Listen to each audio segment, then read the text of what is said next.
Hey everyone, Angela here with a word of encouragement for you today. I'd like to just carry on with this month of June theme, being marriage and well-being.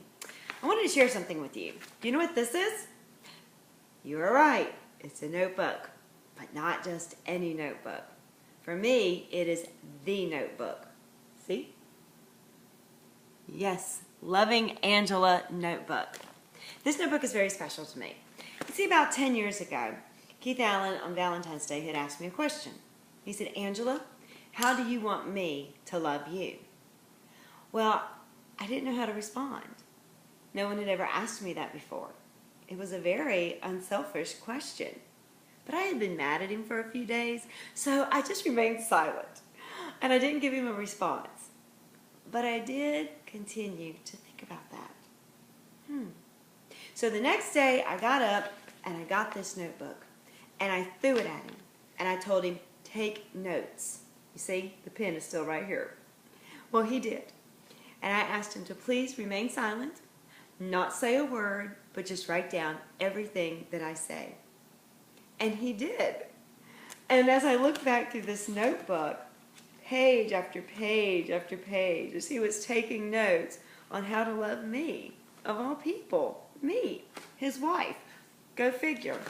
You know, sometimes as spouses, we think we know how to love our spouse. And what we do is we love them the way we want to be loved. But we have to realize that our spouse is a different individual, a different person.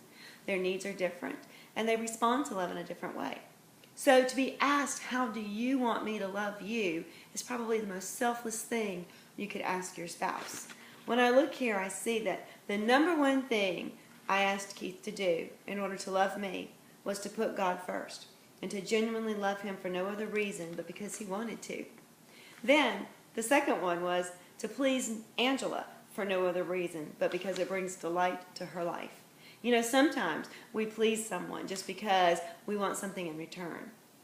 But my thing was that I just wanted to be loved and I just wanted someone to care about me just because they wanted to and just because it brought pleasure to me. That's what love is all about. It's a selfless thing. And so I'm encouraging you today, as husbands and as wives, to ask each other that question. How do you want me to love you? And then take notes. You're not going to remember everything, but I want to encourage you to write it down. Show that you really are sincere about it and that you're going to do what you say. Keith still carries this notebook around in his briefcase. It's with him every day, everywhere he goes. And we have had a great marriage ever since then. And it's worth working on. And so I encourage you today to take that same challenge. Learn to love your spouse the way that they want to be loved. And remember, it's a good time to be you.